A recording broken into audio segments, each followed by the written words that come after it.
Great to have you with us. Now, Joy News is picking information that the gold trading company Mensgo has shut down its operations.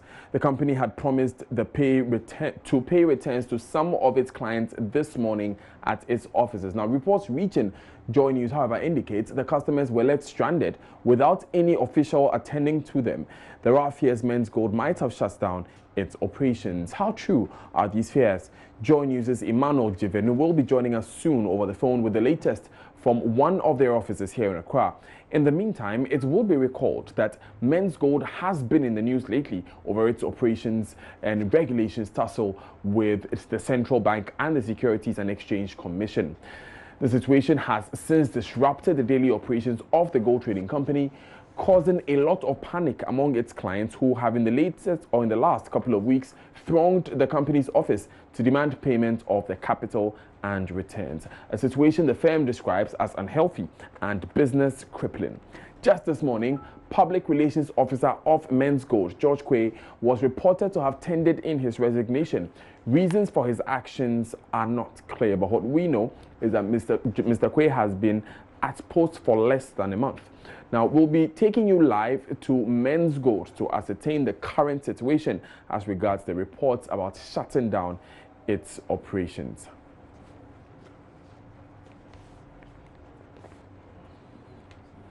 Stay with us for more of this during this bulletin of Joy News today. But in the meantime, police in East Legon have increased their visibility and patrols on the roads there to arrest road traffic offenders. During this early morning congestion, some drivers dangerously drive on the shoulders of the road, whilst others join the roads at unapproved routes, endangering the lives of other motorists. The illegal use of sirens is another challenge the Motor Transport and Traffic Department there have to deal with. Maxwell Agbagba caught up with the East Legon Police Commander and the MTTD station officer. The police officers are not quite happy, with what is happening. We've also seen what we already know, or what we've come to know as a siren privilege, where some people driving in their 4x4s, their four-wheel drives, actually put on their sirens and then, quickly find their way through. Some of the police officers we've been speaking to here say that they actually put the lives of other road users in danger. We're privileged to have with us here Superintendent Cephas Atta. He's the outgoing East Legon Police Commander. I also have with me here Chief Inspector Frank Nyaku. He's a station officer, the MTTD station officer here. Let me start off with Chief Inspector. Some people drive facing oncoming vehicles and it causes danger to other road users. At times, there are demarcations on the ground where there are no dotted lines. You don't have the right to join. That's neglect of road marking signs. So some people will drive from the top downwards to the down, and you come and enter. When you ask the person, he will tell you, I'm late. Let's speak to Mr. Cephas Atta. You're welcome to Joy News. So, as the Chief Inspector said, you also, I know you came here earlier and you have witnessed some drivers disregarding the motor traffic regulations. Yeah. Some drive on the shoulders of the road. Right. Others also don't follow the queue, ostensibly because they are late. So they are going to work and they are late. You just saw one a while ago. Exactly. Some members of the public, some motorists, are refusing to obey the traffic regulation. So you see, just a small percentage of the problem has been solved. Not because the tunnel that has been widened is not enough, but because of the attitude of motorists who are refusing to respect the traffic regulation. And the police, we are going to ensure that if anybody is caught disrespecting the traffic regulation, we deal with him, we arrest him, process him, and put him before court for the court processes to take its own place. How difficult is it enforcing traffic regulations here in an area where you have a lot of influential people? And earlier I was talking about what we've come to know as a siren privilege.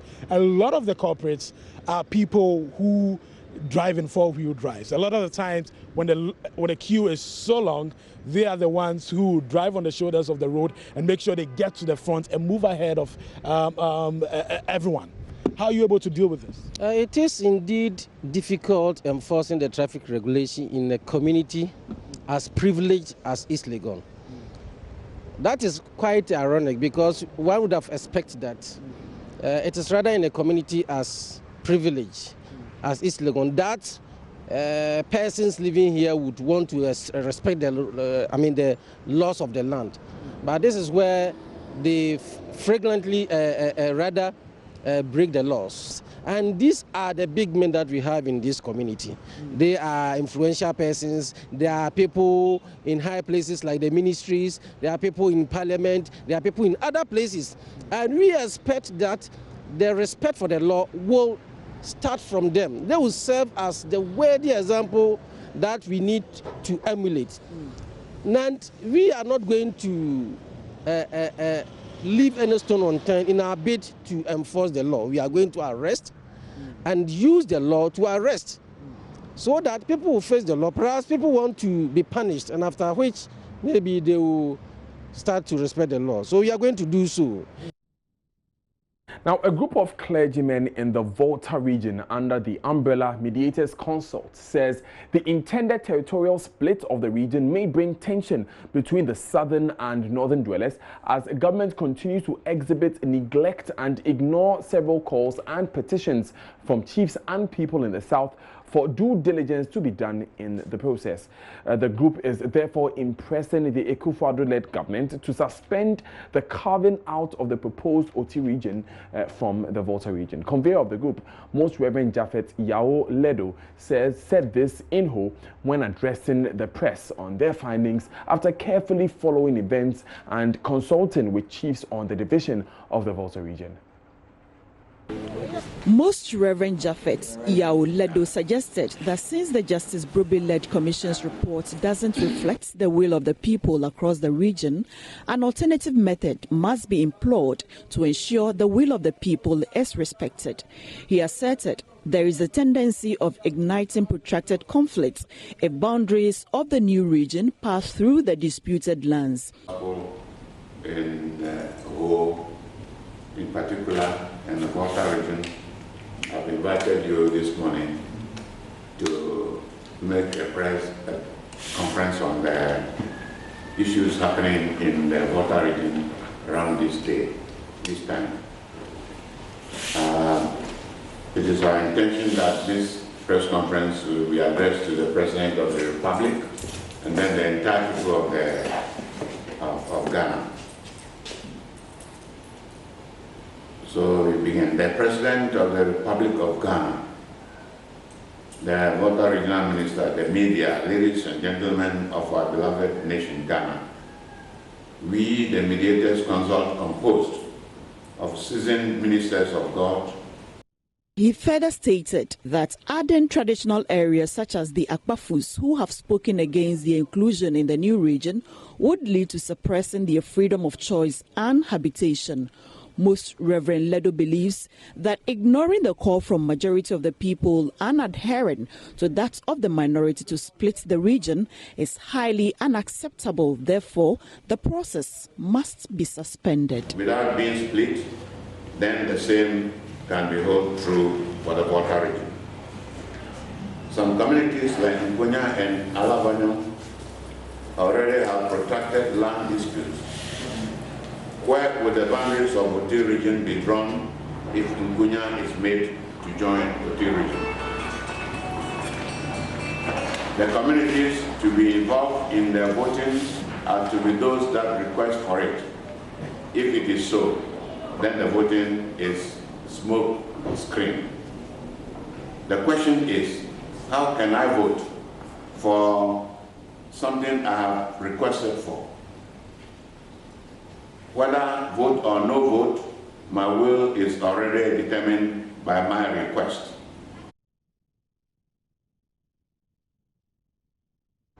Let's get back to Accra now and back to that earlier story of the shutdown of Mensgo Operations as we have heard them. Emmanuel Jivenu is currently at Mensgo and he's joined us on the line. Emmanuel, which branch of Mensgo are you at now and what's the situation there? Well, Daniel, I am currently at the East Legon branch of Mensgo dealership, and as of now, there's not much of activities ongoing over here. It's only customers of this particular company who are coming here because they are saying their returns are due to be taken today. But unfortunately, when they arrived over here, the place still looked locked. And in the compound of the company is a police patrol car with about 3 policemen in there cording off the place, or making sure the place is secured. So there's so much of activities. And one of the customers that I spoke to said he invested a whopping 100,000 Ghana cedis inside the company, and is due to be the returns is due to be paid today. But unfortunately, when she came here, the place locked, and she's worried. She's only calling on government to come to the aid so that the owner of the company doesn't run away from the country, right, but has to make sure he pays all their returns and as well as their principal before he leaves, if he wants. So, Emmanuel, the company's premises is locked and cordoned from the public by police. That's what you're reporting. Hello? Yeah, hello, Daniel. Right. I just wanted to get it clear that the company's premises has been locked and cordoned from the public. Absolutely. The place is locked. So if you come here, the entire place is locked. There's nobody going in. There's nobody coming in, except that there are police personnel inside the building, making sure that the place is secured. So there's no activities ongoing over here, and nobody is also speaking to the customers. The customers are saying usually they send them text messages as to when to come for their returns, but unfortunately that is not the case now, and they are worried as to what really is happening, and they are afraid they may have lost their money that is invested in the company, and only asking government to come to their aid. Emmanuel, have you seen any management member there, or anyone at all from the company?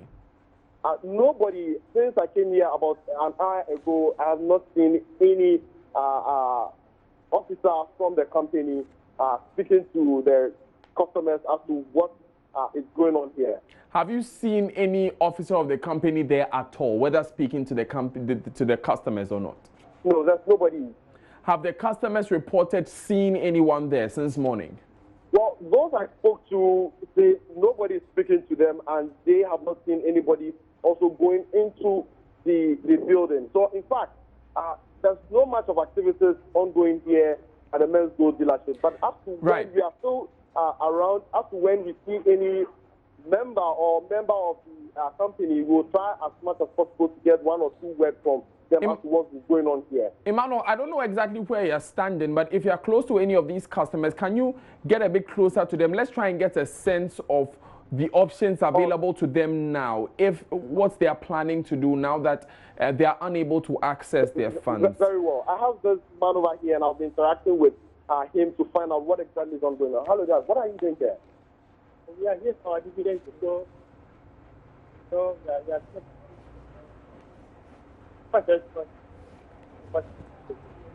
I mean, how much have you invested in this company, and when was your dividend due to pay? My dividend due to pay every 6 days. That's all. Emmanuel. So now, what are you doing now that the place has been locked? What are you going to do? I don't know. Right. So I'm not in their mind. I don't know what they are trying to do. Right. So we are on the phone now with Emmanuel Jivenu. We are having a bit of a challenge with the phone lines. We would bring back that interview as and when we have a clearer signal. But the picture at Mensgo now, it's a bit clearer. The premises of Mensgo as East Legon has been cordoned off to the public. No official of the company has been seen there by customers. That's what reports are indicating. And the police are prevented persons from entering the premises of Mensgo. We will be going back to Emmanuel to get a sense of how those customers are taking this new development, seeing as they were scheduled to go for their monies today. But that's coming up later in the bulletin. In the meantime, some residents of Kumasi who have been without water for close to a month will have to wait for another week to see their taps flow. The Eja, Odium, Bomso and Idiasu suburbs have endured an acute water shortage as a result of what the Ghana Water Company says is damage to one of their pipelines. Love News' Kwesi Deborah reports residents have had to depend on tanker supplies from the water company for domestic and commercial use.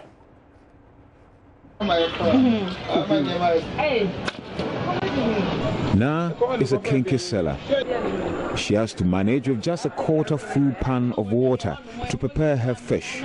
It's lasted for too long. We've never seen such a thing before. It was flowing, but suddenly it cut. For about 2 weeks now, we don't have water. Chakusela Antiabana uses water only for household chores, and she hasn't been spared the burden of looking beyond her surroundings for supply.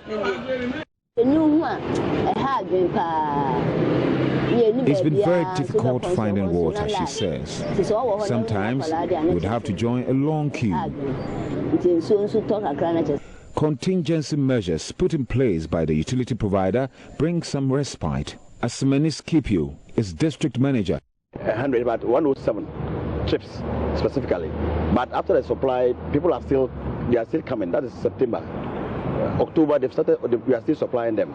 We haven't ended yet. Until we are able to open the water, we'll be able to stabilize the flow, and everybody's enjoying. Repair work on the broken line has delayed, due largely to persistent downpour, accompanied by collections of huge volumes of solid waste. Ashanti Regional Public Relations Officer, Osei Ampa, says infrastructural work has been completed pending testing for supply to affected communities. Mr. Ampa is confident supplies will resume next week. From this background, the main pipeline, the 16-inch steel pipe, has been relocated completely from the previous position, and currently, as we speak now, the disinfection work is completed. What we are waiting for is to allow the concrete works to cure. Once that is done, we'll be able to test the line, and gradually, after the test, we'll be able to open the line and supply our customers, as you can see from the background. The engineers have worked very tirelessly, I must say. It's not been easy, but we thank you also, the media, for the support given us, helping our customers to see exactly what is going on the ground. And then we also want to thank our customers for being patient with that all this while. For Joy News, Kwesi Deborah. Still watching Joy News today. I am Daniel Daze. Stay with us. We'll be back after these important messages.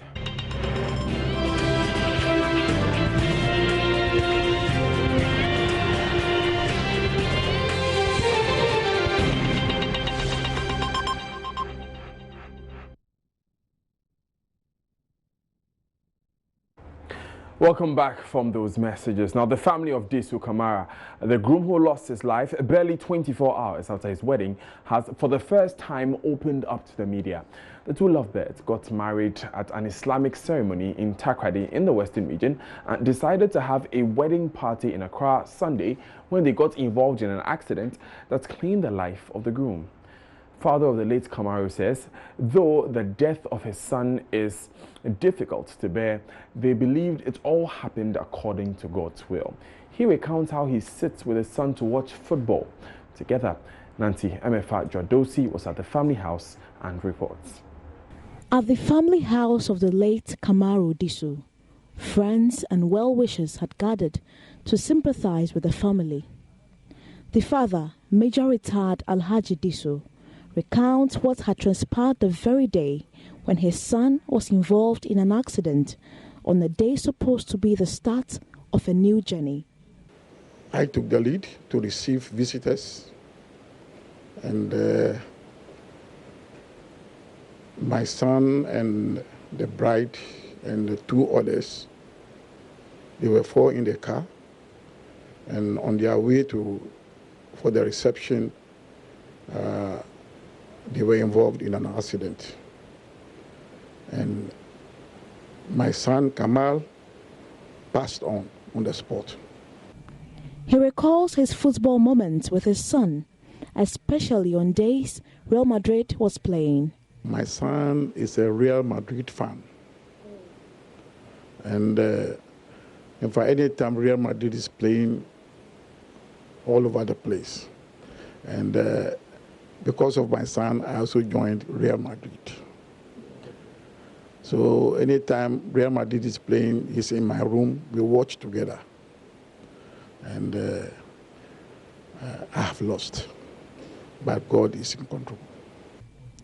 The wife, Janatil Fidaus Yakubu, had little to say, except to leave it all to Allah. I'm feeling great, by the grace of Allah. I thank God for giving me my life.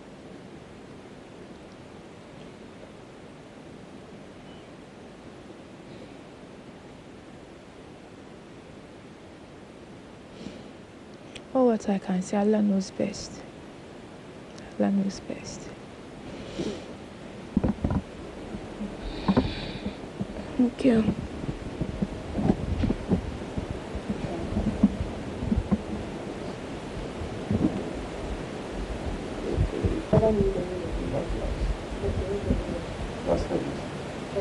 One of the heaven. Highest.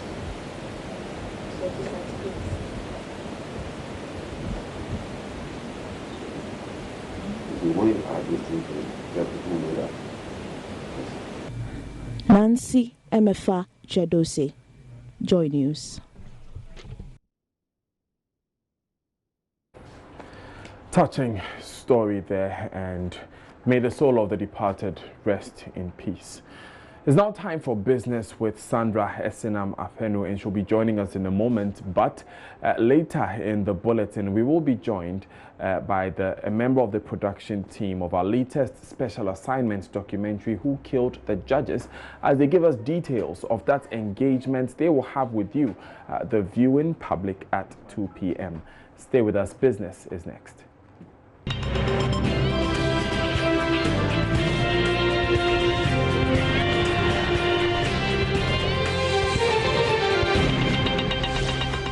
The first of the Joy News special assignments on crimes that shook the nation aired on Tuesday. Who Killed the Judges told the story of the brutal killing of 3 High Court judges and a retired army officer. After the broadcast, however, we've been inundated with an avalanche of positive reviews and, of course, questions. At 2 p.m. today, Joy News will hear some of these questions and that you may have. Here are some of them.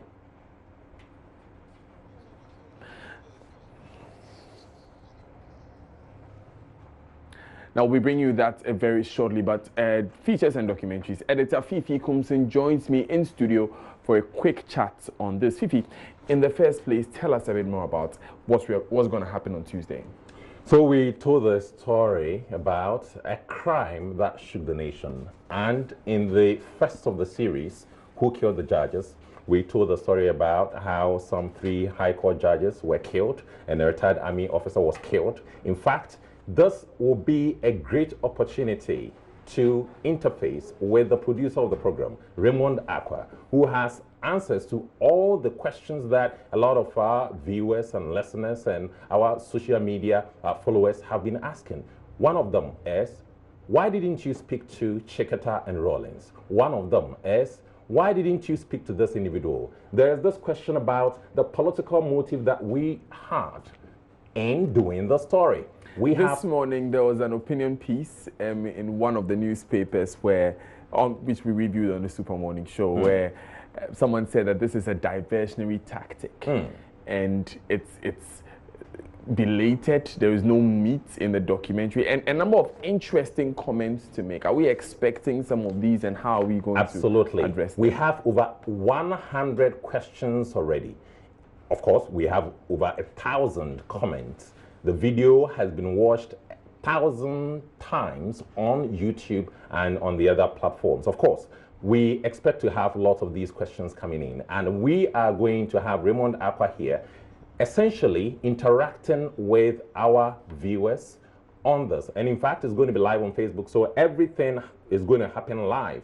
So On Raymond will be social here. Kojo Yankson will be the host. Raymond will be there answering the questions. Okay. So whatever question you have, come around 2 p.m. Just log on to the Joy News channel on Multi TV, or go on to Facebook and you can ask that question, and we'll be here to answer them. In the meantime, let's take a look at some of the questions that we have already.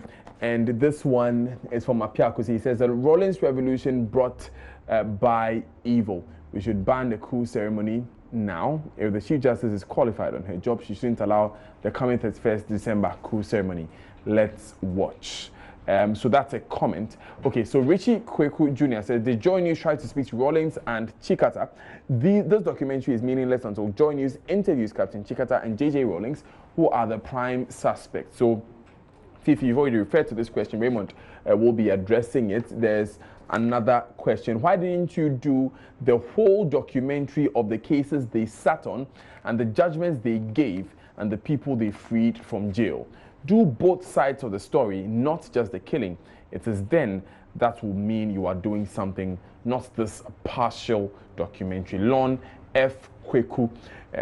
I'm not very clear on what he means by the whole documentary. I'm sure he's talking about the National Reconciliation Commission sitting and the suggestion that why don't you do a documentary on everything that came up in the sitting. So that is something. Yeah, that well, okay. This documentary is just going to bring painful memories and hurt feelings. I wonder if it's really necessary. At this time, I'm still going to watch it anyway. Peter Cash had that comment to make. Interesting that Peter wants to watch it even though it's bringing back painful memories. Let's take the next. Right, okay, so those are some of the questions that we've seen, and we are prepared for these questions, Fifi. So the time again is... It's 2 p.m. It's going to be on the Joy News channel, on Multi TV, and of course on DSTV channel 421. And it's going to be live on Facebook. Great. Meet Kojo Yankson and Raymond Akwa this afternoon at 2 p.m. in just a few minutes, I should say. And you can have all the questions that you have about this answered. But now let's make way for sports. Abigail Sena Sosu is standing by.